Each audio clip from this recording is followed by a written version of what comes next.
everyone. My name is HENNESYS DISLA, and I am the CEO of the ArmHug podcast. And I'm here with Paul Johnson. He is the founder and ex-CEO of Lemonaid Health. It is a digital health company that was acquired by 23andMe. Perfect. Thank you. Spot on. Okay. Great. So, Paul, can you tell us a little bit about how you started Lemonaid Health briefly? Sure. Well, thank you so much for having me on the podcast.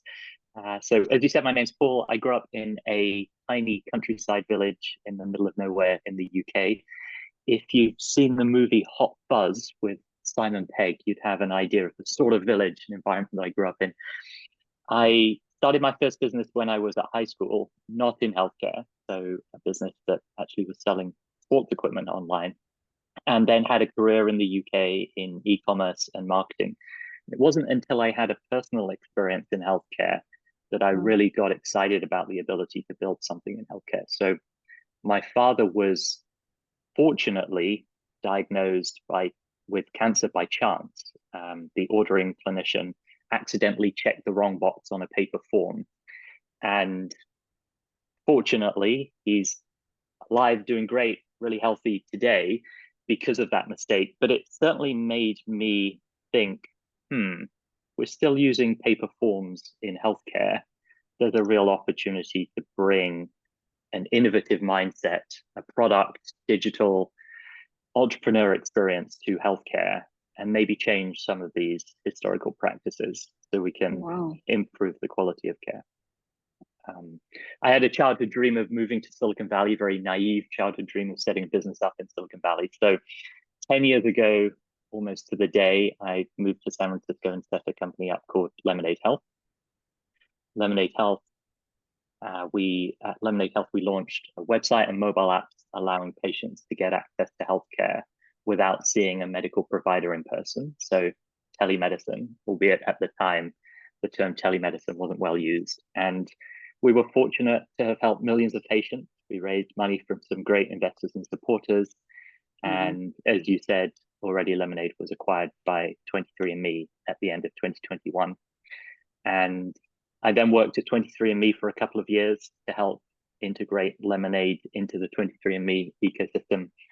And I left at the end of last year and have since been coaching first-time CEOs, especially in healthcare. I've been advising healthcare companies. I'm an advisor to some venture funds here in Silicon Valley, and with a particular focus on innovation in healthcare. Very cool. Yeah, I could see that. So your experience led you to start a healthcare company. That seems to be a common theme. I think so. I've heard it a lot as well. And I think particularly people who are coming into healthcare from other industries, really having had a personal experience and seeing perhaps an opportunity for them to bring some of their own experiences to perhaps make a small impact on the future of healthcare. And so I wanted to jump into the questions because we get a lot of questions about self-esteem and, how can you be a good leader? How can you learn? What books are you reading? So the first question is, like, in a fast-paced and changing healthcare landscape, like, how do you stay proactive and adapt as a leader? Like, what steps do you take to encourage innovation in your organization, I guess? Yeah, I think in general, innovation in healthcare is really hard. So one of the things that I'm perhaps not proud of as a Brit is that the biggest purchaser of fax machines in the world is the National Health Service in the UK. And they continue to be the biggest purchaser of fax machines in the world. Almost all of the largest users of fax machines in the world are healthcare companies, still, even today, which sort of blows my mind. But I think that's reflective of how difficult it is to bring about innovation in healthcare. And I think there's some good reasons for the relatively slow innovation in healthcare. But I think there's some reasons that are less well-founded. And I think innovating, in my mind, means really challenging the status quo. So creating an environment where people are able to say, but why have we always done it like this? But why are we sending this via fax rather than any of the other communication channels that we use in our daily lives. And that's naturally very hard, and especially hard in an industry that's quite deep rooted in tradition. And so in order to bring about innovation in healthcare, I think you really have to encourage a team to have a mindset that is innovative and make sure that you have the right safe culture. So one of the things that I'm most proud of at Lemonaid was the culture that we created within the team. I've worked in some difficult and perhaps not great cultures in the past, and so I know that having a bad culture can really stifle performance, stifle innovation. But having a really great culture, I think, can cultivate excellence in the team and make people really feel safe, saying, but why are we doing it like this? Why don't we think about doing it like that? Lemonaid launched the first mobile app to allow women in California to get access to birth control pills without seeing a medical provider in person.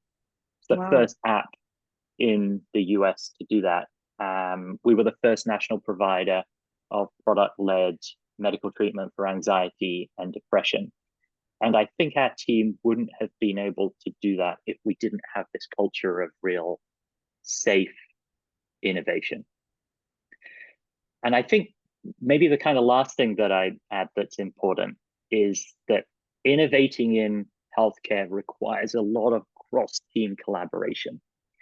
So your medical team is at the center, but you really need that medical team supported by the marketing team, the product team, the finance team, the commercial team. Pretty much every single team in the company needs to work together to build something completely new and innovative. And I think it's only by having that amazing culture can you really enable your teams to work seamlessly, collaboratively, and build products that are truly innovative. Yeah, I think you're absolutely right. If you're a small business, how do you keep those lines of communication clear? And you're starting out, you're trying to hire your first hires. You know, some people I get a lot of questions about being hesitant to do it, like hiring, because they feel that they can do the things that they're about to hire someone else to until they can't. And they might end up getting themselves sick. I've seen people being hospitalized over stress or cardiac arrest because they're just putting themselves in the fire instead of asking for help. Yeah, gosh, those are difficult choices. And I think when I reflect on some of the things that I learned at Lemonaid, I think one of the things that comes up first for me is it's so important to be able to recruit great people, and great people who are really passionate about what you're doing, really bought into the mission. Lemonaid, our mission was very clearly to help increase access to more affordable, more convenient healthcare. And I think if you can recruit great people, you can help them grow into their best selves. And by doing that, you just create this great culture of building and executing. And I think there's a list of many regrets that I have, or in hindsight, if only I did this.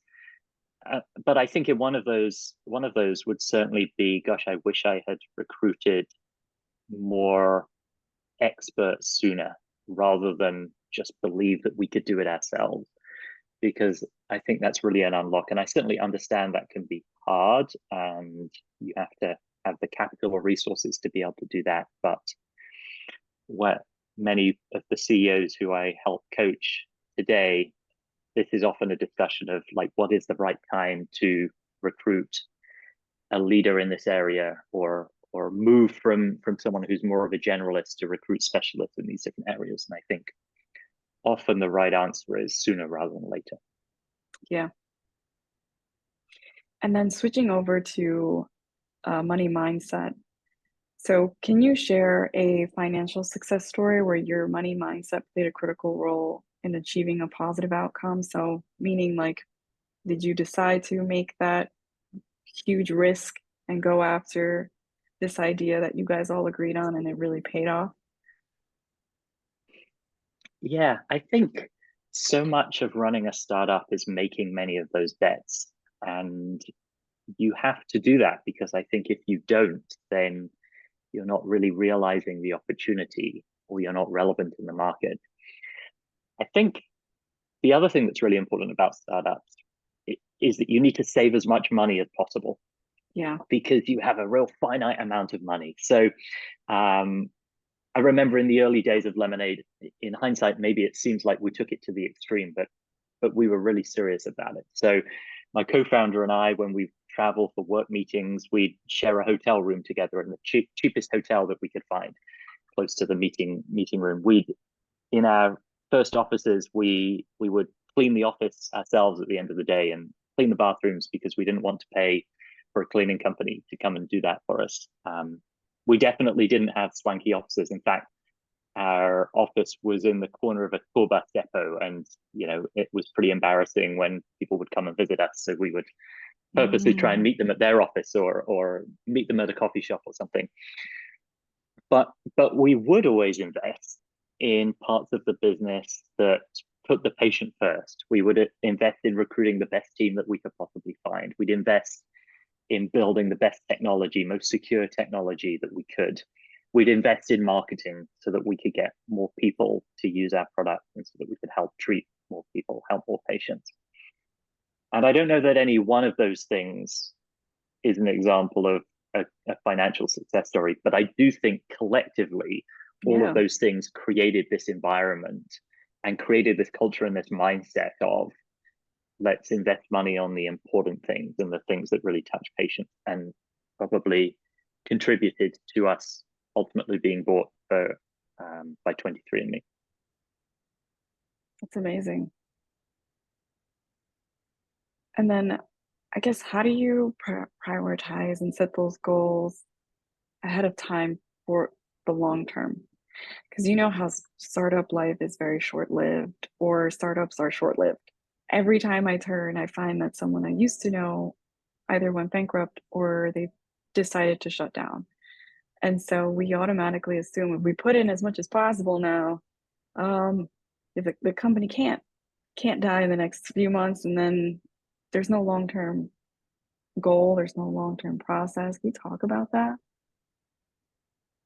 Yeah, absolutely. I think the one of the real challenges is the odds are against you Right. in startup world. 9 out of 10 startups fail is the stat that's often quoted, and I think it's really difficult to break that trend. But one of the things that we did at Lemonaid that I think served us well was making sure that we always put the patient first in our decision making. So I remember from the very early days, my co-founder and I would print out these posters that said patient first, and we'd stick them up on the office walls. And there was one right at the front door as we came in that just said patient first, and every single team member signed it.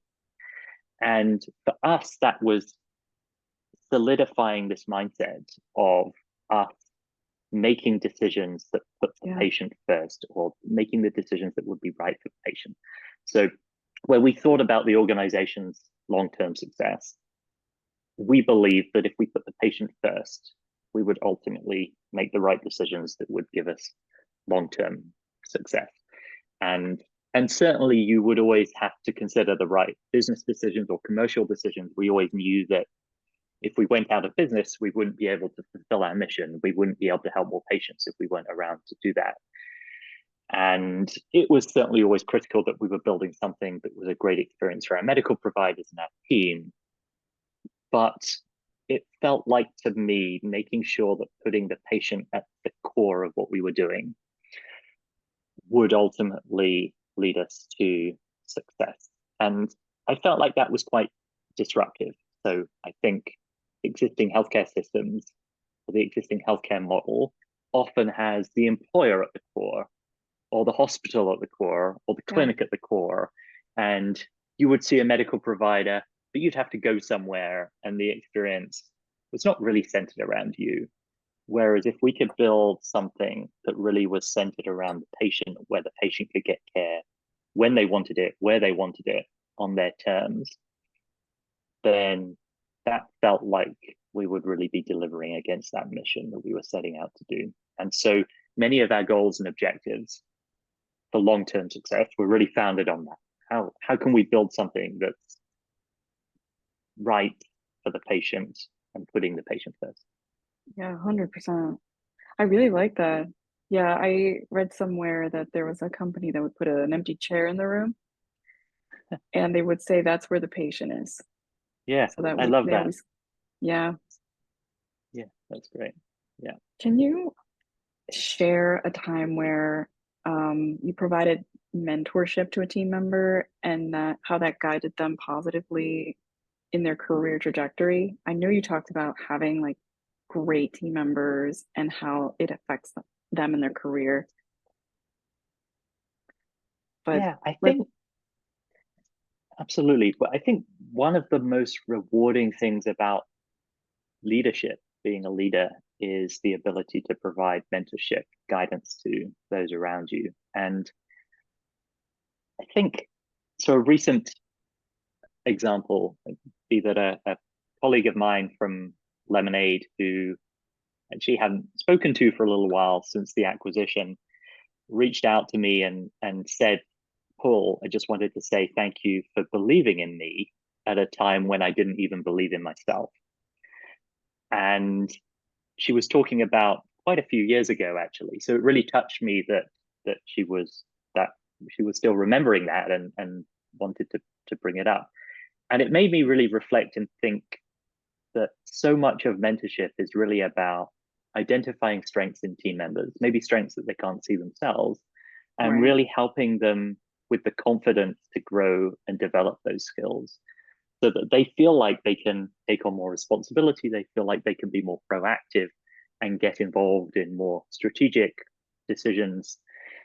And I think by doing that, that often opens up career progression and opportunity. But um, as I also reflect on that, I think the person who shared that with me helped me grow as a person and a leader as well. So I really see mentorship as a two-way street. And now I spend a lot of my time coaching CEOs, and I feel like I'm cheating a little bit because although I'm hopefully helping the CEOs who I'm coaching are certainly helping me become a better coach and leader myself as well. So I really think leaders need to think about mentorship as a two-way street, and so much of it really is about helping team members identify their strengths and have the confidence to build on those strengths.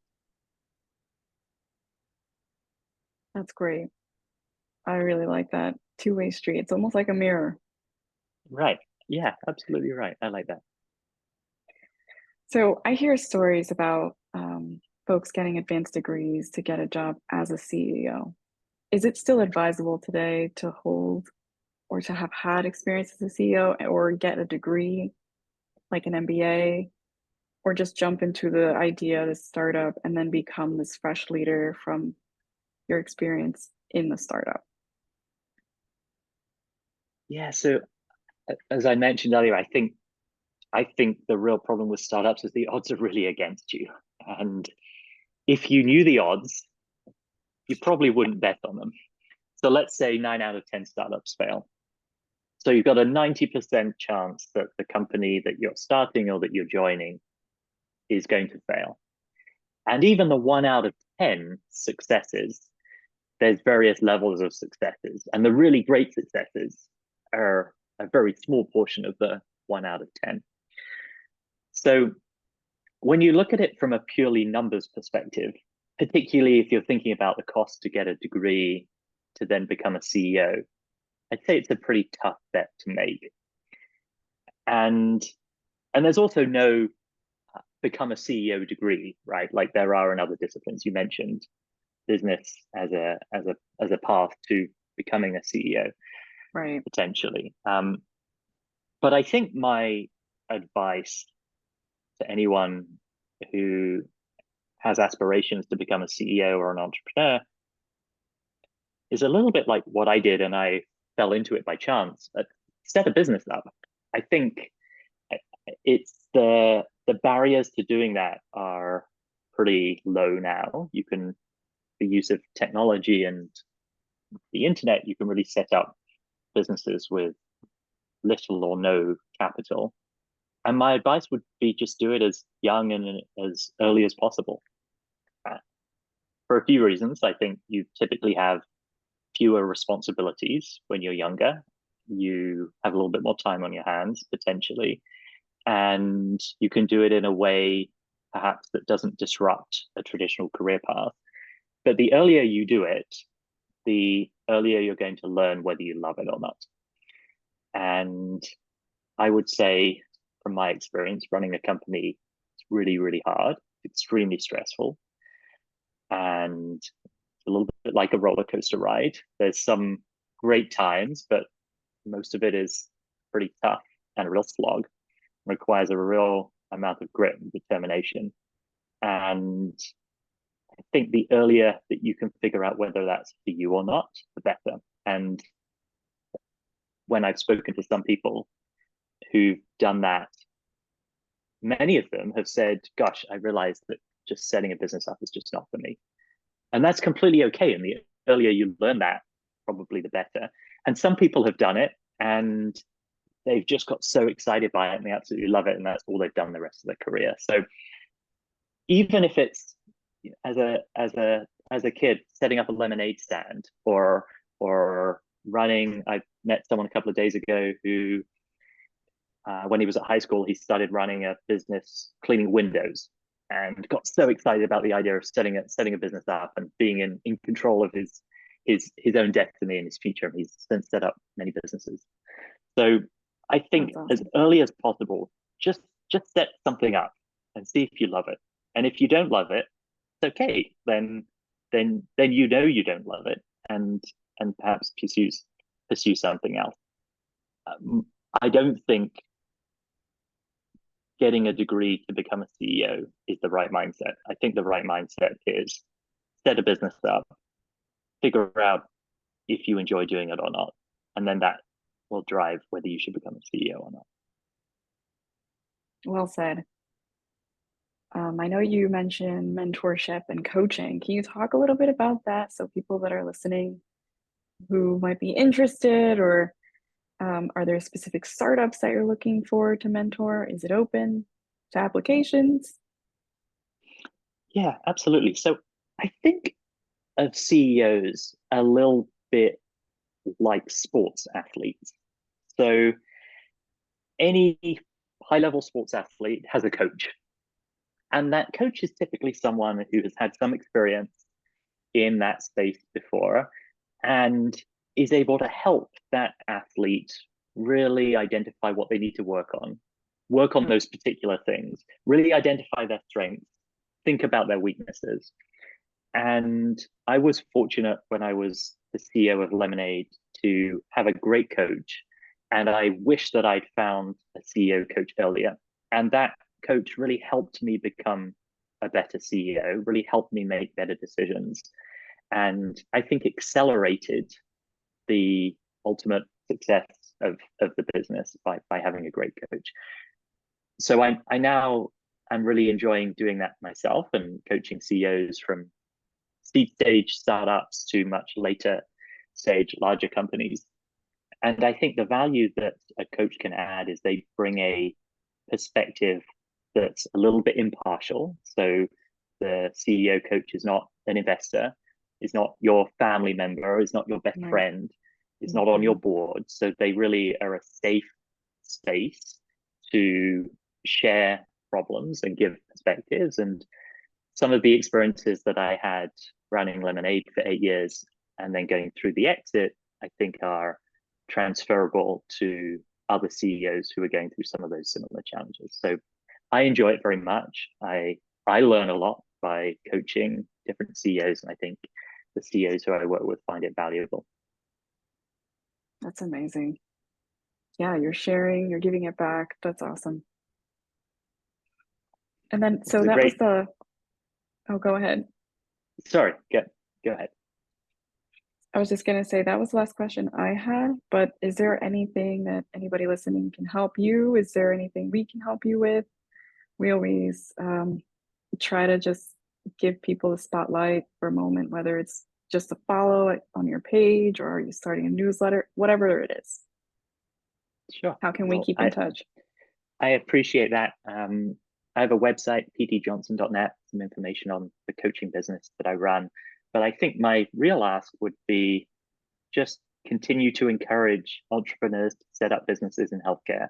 I really think that there's still huge opportunity to bring about technology to change existing workflows, to help build experiences that put the patient first.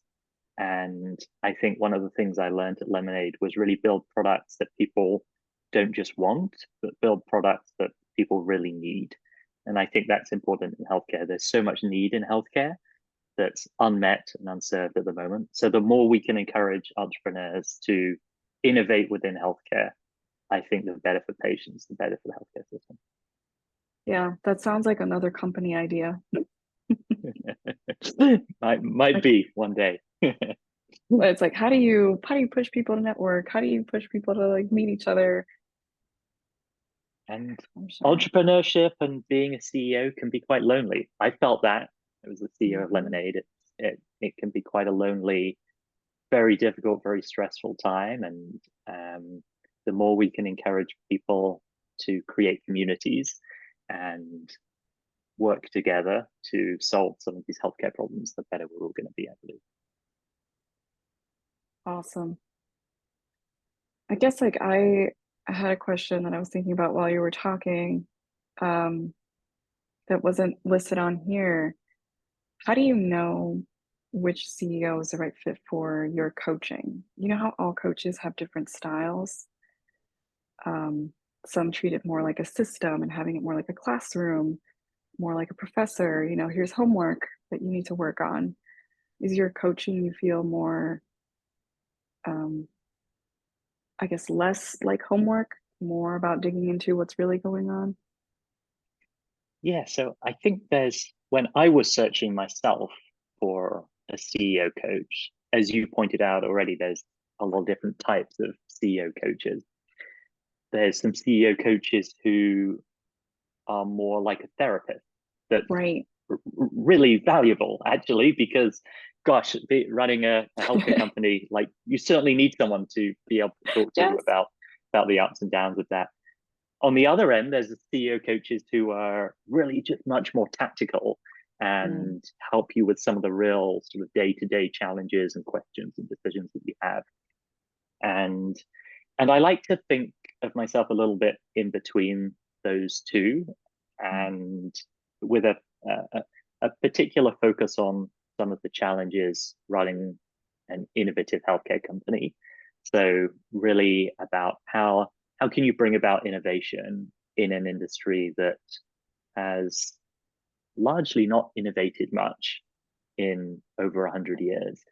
And CEOs, I think, operating in healthcare have a particular challenge about how really centered on how to innovate within that environment. So I like to work with CEOs who, of course, want to learn and are open to a perspective and open to coaching and open to advice. And certainly that doesn't mean you need to do everything your coach says or accept all of the advice as given, but at least be open-minded to that, I think is important. And someone who really is open to their weaknesses and Right. wants to work on their weaknesses. I play a lot of sport called pickleball, and if you haven't played it, it's a lot of fun. Fastest growing sport in America, and I think a little bit of that analogy of my pickleball game relative to someone's CEO ability. Like I have a very good forehand, but quite a bad backhand in pickleball, and that is naturally the case in us as leaders as well. I might be really good at articulating the story or really good at setting a strategy, but less good at motivating the team. or I might be really good at fundraising, but less good at really understanding the detail of making some of these trade-offs of how we're going to allocate our engineering resources. And CEOs who really do a good job of identifying their strengths and weaknesses and are open to working on those weaknesses, or at least recognizing them and then understanding we need to help recruit a team to support against those weaknesses, I've seen are the CEOs who tend to be the most successful. Yeah. Makes sense because they know themselves well. Exactly. All right. Well, thank you so much, Paul. This is really eye-opening. I feel like I feel inspired to go raise the seed round. Um, so great. It's so great to hear all your thoughts about all this stuff. I really appreciate it. Thank you for having me on the podcast.